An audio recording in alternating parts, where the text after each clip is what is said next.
Happy solstice, dear ones. This is a pivotal, beautiful, sacred moment in the year, paired with the summer solstice. Now, the winter solstice is that moment of greatest darkness, these 3 nights of the solstice, stice meaning still in several languages. And the sun appears to stand still in the sky for these 3 days as we move from the quickening darkness that has been progressively intensifying since summer solstice, and now the light will be reborn on this sacred day. And from here moving forward, there will be more light every single day. And you can feel into why this was such a sacred moment for all of our ancestors throughout history. As the winter, of course, we can cozy up and with our electric heaters and our electric blankets and our warm stove tops. And many of our ancestors were cold and not sure if they would make it through the winter at this point and beyond. So the idea that was clearly evident to them was that yes, the light is going to get bigger. The spring is going to come, the summer's going to come. And this cyclical nature of the seasons and the cyclical nature of life is the energy of the feminine. So we meet now on this darkest night of the year.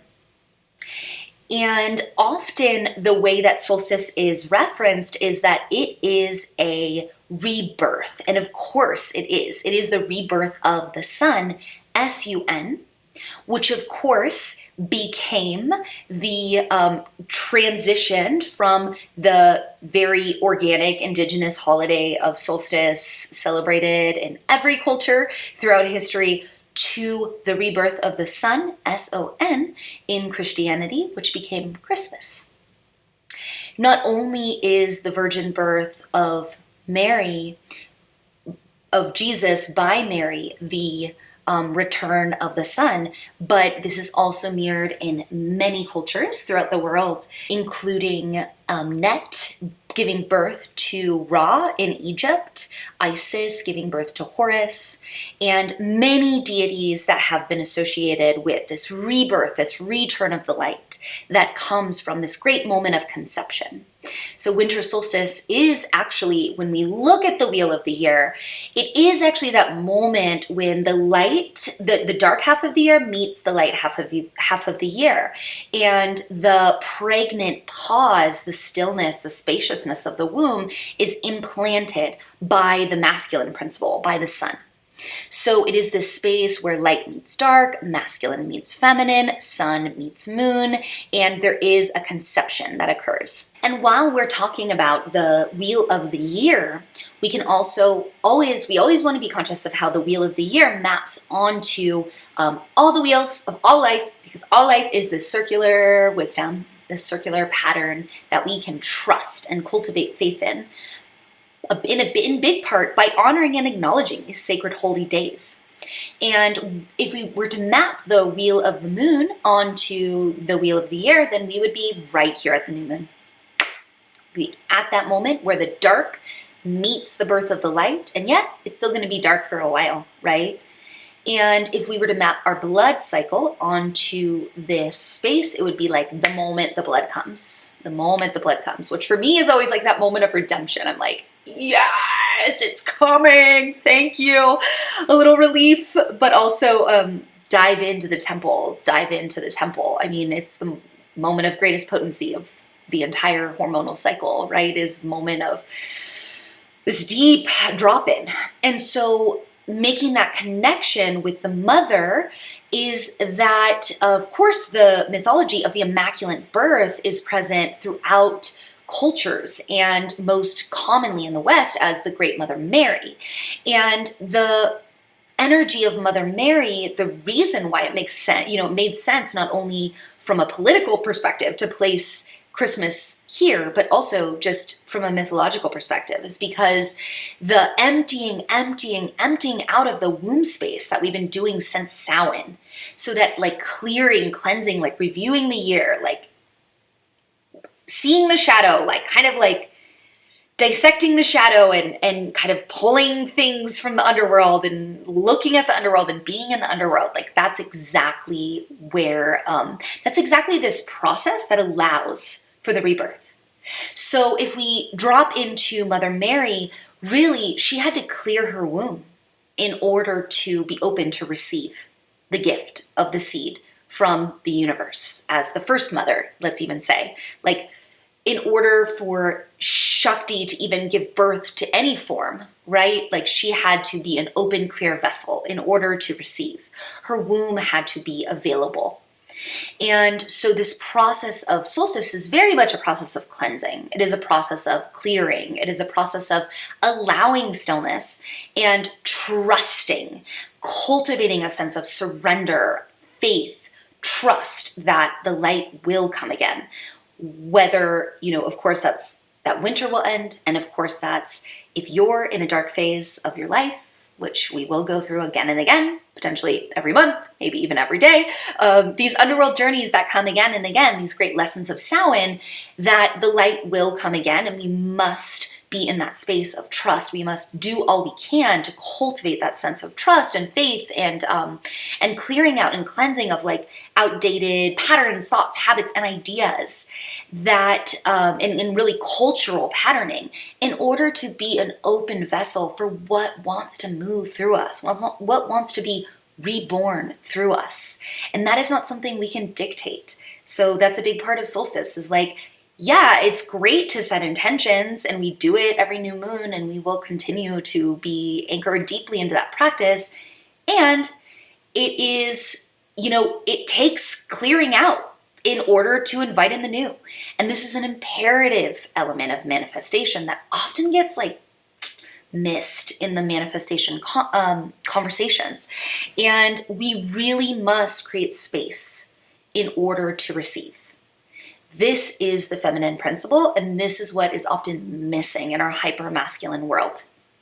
So make sure to hold the sacredness of this time by not filling it with all this like holiday, like shopping and like all the things, It's like, yes, that's real, and for many of us, that's just inevitable.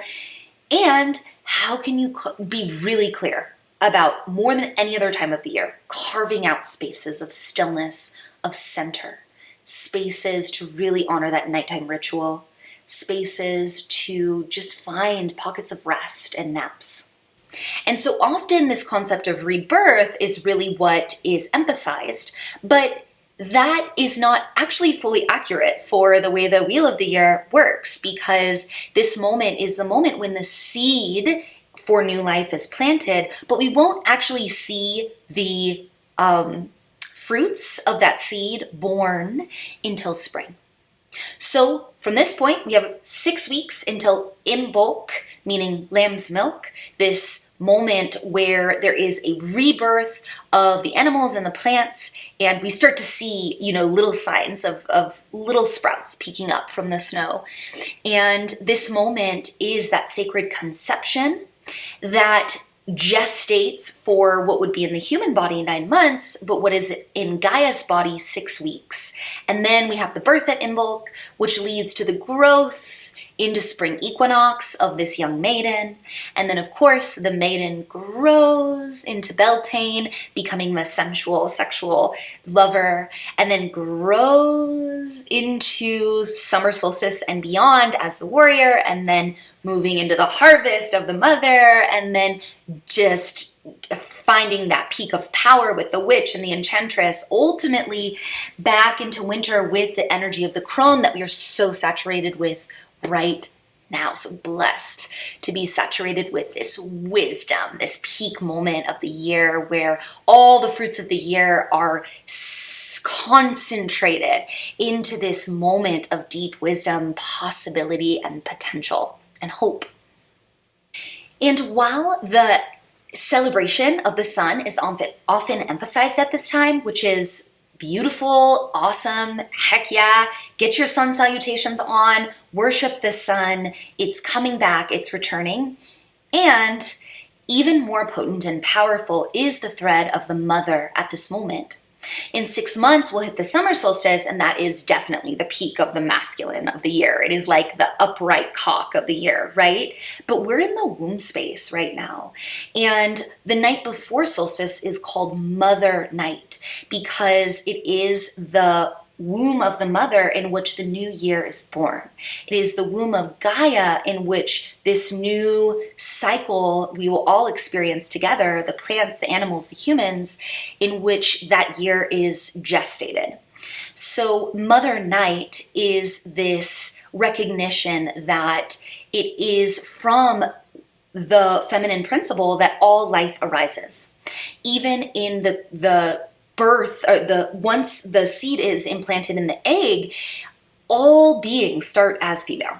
It is only later that the X and Y chromosomes shift if the female is going to become a male. And it is from this primordial womb that all life gestates. So this is a powerful moment to really remember the great source of all life, which is the mother. And this is, of course, reflected in all the goddess mythologies, not only the goddess mythologies of the birth of the sun, S-O-N, S-U-N, those myths I mentioned, but also as really honoring the crone goddesses, the Kaliak, of course, as well as Amaterasu in Japan, and let's see, what other, well, Sophia, of course. So Sophia is the goddess of light. She is the infinite that comes from the nothingness, and she is the source of all wisdom. She is that point of stillness. So the reference to Silent Night, that is a common Christmas carol now, which was always a solstice celebration song, is a reference to the mother, Sophia, the great generatrix, the great matrix of all life. Now we have these ancient rituals of honoring the Christmas tree that are really a reference to the world tree, that are really a reference to the tree of life, and this great connection to the below and the above that is the point of birth, that is the human body, that is the human experience, that is born from the above and the below and is carrying that energy along our central channel. And the evergreens are the only things often, depending on where you live, they are the only green that you see during the winter. So this symbol of eternal life is a deeply powerful medicine to bring in, an herbal medicine, a medicine of hope to bring in. So there is attached recipes to invite the herbal intelligence of evergreen into your life, whether you have a Christmas tree or not. Just make sure whatever evergreens you're working with are organic. So find yourself out in nature and, of course, make offerings to the mother. Thank you, great mother, for providing this medicine that, of course, the evergreen is so packed with vitamin C and so powerful for any winter illness. It's deeply connected with the respiratory system. You can find more about that in that article. So also just a quick reference to solstice colors. So the color of red is actually a reference to the menstrual blood. It is a reference to the source of where the power of the womb and the source of what makes all life possible, what makes this seed planting possible. We have the color gold, that is the sun. We have the color white, that is a sense of rebirth and purity and renewal, and also just a reference to the purity of the light of spirit. And also green, of course, which is our great Mother Earth. So find yourself with those colors on your altar as you begin to recreate your altar that was cleared at Samhain, and really celebrate the season with, of course, as our ancestors would just be like so stoked to be, any type of gathering, that even if the resources were scarce, would be so cherished. And it would be a time to call in all these colors and to really celebrate the return of the light and the hope that we will survive again to live another cycle of the year. So wishing you so much solstice love. See your ritual attached, and your meditation and your herbal recipes. Blessed be.